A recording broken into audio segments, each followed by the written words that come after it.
بسم اللہ الرحمن الرحیم۔ آیت نمبر 87۔ اے ایمان والو، اللہ نے جو پاکیزہ چیزیں تمہارے واسطے حلال کی ہیں ان کو حرام مت کرو اور حد سے آگے مت نکلو، بے شک اللہ تعالیٰ حد سے نکلنے والوں کو پسند نہیں کرتا۔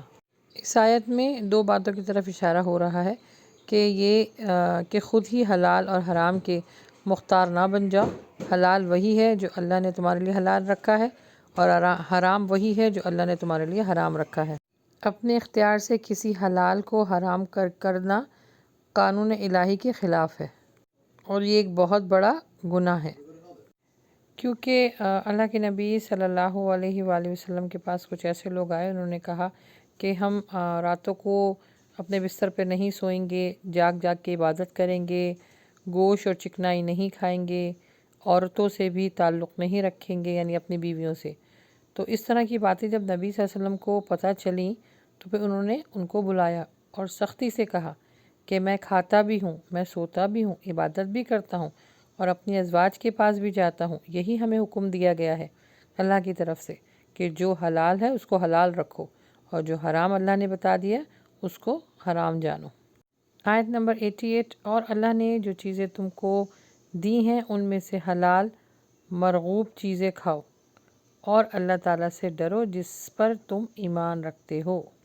یعنی اللہ سبحانہ و تعالیٰ نے دنیا میں جتنی چیزیں اتاری ہیں سب انسان کے فائدے کے لیے ہیں، لیکن اس کے ساتھ ایک قانون بنا دیا ہے کہ جو چیز حلال ہے اس کو حلال ہی سمجھو گے، جو چیز حرام ہے اس کو حرام۔ اور ہمارا علم یہ ہے کہ جو چیز حرام ہوتی ہے اللہ معاف فرمائے اس کو حلال سمجھنے لگتے ہیں۔ جیسے شراب کتنی ہی عام ہو چکی ہے، یہ شدید گناہ ہے، گناہ کبیرہ ہے، لیکن کچھ لوگ اکثریت نے کچھ لوگ اس کو حلال سمجھ کے پیتے ہیں۔ کیسے حلال سمجھتے ہیں؟ یعنی گناہ کو گناہ نہیں جانتے۔ جب آپ گناہ کو گناہ جاننا چھوڑ دیتے ہیں تو پھر اللہ سبحانہ تعالیٰ آپ کے دلوں پر مہر لگا دیتا ہے، جس کی بنا پر آپ حلال اور حرام کی تمیز کرنا چھوڑ دیتے ہیں۔ آیت نمبر 89۔ اور اللہ سبحانہ تعالیٰ تمہیں نہیں پکڑے گا تمہاری غلط فہمی کی قسموں پر، ہاں اس قسموں پر گرفت ضرور کرے گا جنہیں تم نے مضبوطی کے ساتھ کھائی ہو، اور اگر وہ تم نے توڑ دی تو اس کا بدلہ یہ ہے کہ تم 10 مسکینوں کو کھانا کھلاؤ، وہ بھی اوسط درجے کا جو اپنے گھر والوں کو کھلاتے ہو، یا ان کو کپڑے دینا یا ایک غلام یا لونڈی آزاد کرنا، اور جو ان میں سے کچھ نہ کر پائے تو وہ 3 دن کے روزے رکھ سکتا ہے۔ تمہاری قسموں کا یہی کفارہ ہے جب قسم کھاؤ، اور اپنی قسموں کی حفاظت کرو، اسی طرح اللہ تم سے اپنی آیتیں بیان فرماتا ہے تاکہ تم شکر گزار بندے ہو جاؤ۔ اچھا، لو قسم کا مطلب یہ ہے کہ آپ نے کوئی ایسی قسمیں کھائی ہوں جس کا آپ کو خود بھی شعور نہ ہو، ماضی میں کوئی ایسی بات پر قسم کھا لی ہو، بعد میں پتہ چلا کہ وہ سچا نہیں تھا، وہ چیز سچی نہیں تھی، یا پھر کسی کا تکیہ کلام بن جائے کہ ہر بات پہ کہ میں قسم کھاتی ہوں، میں قسم کھاتی ہوں۔ اس طرح کی چیزیں کرنے پر اللہ تعالیٰ پکڑ نہیں کرتا، لیکن ہاں جو آپ نے اپنے شعور کے ساتھ اپنے ہوش و حواس میں رہتے ہوئے اللہ کی قسم کھائی اور پھر وہ توڑ دی تو یہ گناہ بھی ہے، لیکن اس کا گناہ کا کفارہ ہے کہ آپ جو ہے وہ 10 مسکینوں کو کھانا کھلائیں، یا پھر ان کو کپڑے دیں، یا پھر لونڈی کو یا غلام کو آزاد کریں، اور اگر نہیں تو بعد میں پھر کچھ بھی آپ یہ نہیں کر سکتے تو پھر 3 دن کے روزے رکھ سکتے ہیں۔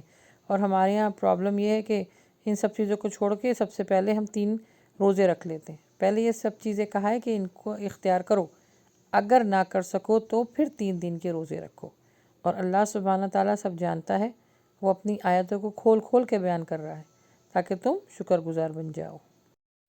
آیت نمبر 90۔ اے ایمان والو، بات یہی ہے کہ شراب اور جوا اور تھان اور فال نکالنے کے پاسے کے تیر سب گندی باتیں ہیں، شیطانی کام ہیں، ان سے بالکل علیحدہ رہو تاکہ تم فلاح پاؤ۔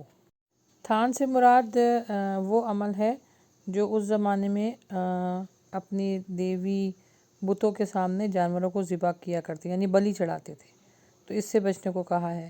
اور پاسا پھینکنے، یعنی جوئے کے لیے، جوئے جب کھیلتے ہیں تو اس کے لیے پاسا پھینکا جاتا ہے، اس کو منع کیا گیا ہے۔ یہ سب شیطانی کام ہے، ان سے الگ رہو تاکہ تم متقی ہو جاؤ، فلاح پاؤ۔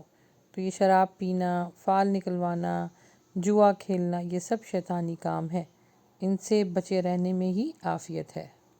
شراب کا حکم تو یہ جو ہے سورہ بقرہ میں بھی آیا ہے اور سورہ نساء میں بھی آیا ہے کہ اب اور آخری دفعہ اس میں آ رہا ہے، اور اس میں اللہ کے نبی صلی اللہ علیہ وسلم نے خطاب کرتے ہوئے لوگوں کو متنبہ کیا کہ اللہ کو شراب سخت ناپسند ہے، بعید نہیں کہ اس کی حرمت کا حکم آ جائے، یعنی لہذا جن جن لوگوں کے پاس شراب موجود ہے وہ اسے فروخت کر دیں۔ اس کے کچھ عرصے بعد یہ آیت نازل ہوئی تو آپ نے اعلان کیا کہ اب جن کے پاس شراب موجود ہے نہ وہ پی سکتے ہیں اور نہ وہ بیچ سکتے ہیں، بلکہ اسے ضائع کر دیں۔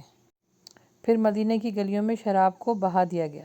بعض لوگوں نے تو یہ پوچھا کہ ہم یہودیوں کو یہ شراب دے دیتے ہیں، تو اللہ کے نبی صلی اللہ علیہ وسلم نے فرمایا کہ یہ برائی میں تعاون ہوگا، اور برائی میں تعاون کرنے والا بھی برائی کرنے کے مترادف ہوتا ہے۔